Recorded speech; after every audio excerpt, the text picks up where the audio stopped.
కొంతమంది అంటే నాన్ జియాలజిస్టులు అనేవాళ్ళు ఎస్పెషల్లీ వాళ్ళకి ఎలాంటి అవగాహన లేని వాళ్ళు, ఎలాంటి సబ్జెక్ట్ మీద కానీ యాక్చువల్లీ దీనికి పీజీలో జియాలజీ చేయాలా, పిహెచ్డి జియాలజీ అంటే డిగ్రీలో జియాలజీ అనే సబ్జెక్ట్ ఉంటుంది. ఇవన్నీ తెలియకుండా కొంతమంది మిషన్లు పట్టుకొని విచ్చలవిడిగా తెలంగాణ రాష్ట్రంలో రైతుల దగ్గరికి నేరుగా రైతుల దగ్గరికి వెళ్ళి సర్వేలు చేస్తూ ఉన్నారు.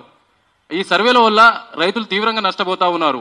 వీటి మీద ఎన్నోసార్లు మా డిపార్ట్మెంట్ కానీ కన్సర్న్ డిపార్ట్మెంట్ కానీ మేము ఎన్నోసార్లు రిప్రజెంటేషన్ ఇవ్వడం జరిగింది. వారికిన మాకు అనుకూలంగానే స్పందించడం జరిగింది. అయినా కూడా మనం సోషల్ మీడియా వేదికగా మన వంతుగా మనం ఎంతో కృషి చేయాలనే ఉద్దేశంతో ఇవాళ ఈ సోమాజిగూడ ప్రెస్ క్లబ్ను మేము ఎన్నిక చేసుకోవడం జరిగింది. కాబట్టి ప్రింట్ మీడియా, ఎలక్ట్రానిక్ మీడియా అంటే ఎవరైతే మనం సోషల్ యాక్టివిటీగా ఎవరైతే ఉన్నామో ఖచ్చితంగా ఈ అవేర్ చేస్తే తప్పకుండా రైతులకు మంచి చేసే వాళ్ళం అవుతాం. కాబట్టి రైతుల పక్షాన రైతులకు మంచి చేయాలనే ఉద్దేశంతో మేము ఎంతో కృషి చేస్తూ ఉన్నాం. గతంలో దాదాపు ఇవాళ 3-4 సంవత్సరాల నుండి రైతులకు ఎన్నో అవేర్నెస్ కార్యక్రమాలు కావచ్చు, ఎన్నో ప్రోగ్రాంలు పెట్టడం జరిగింది. మా ఇండివిజువల్ యూట్యూబ్ ఛానల్ వేదికగా రైతులకు ఎంతో ఇన్ఫర్మేషన్ పాస్ చేస్తూ ఉన్నాము.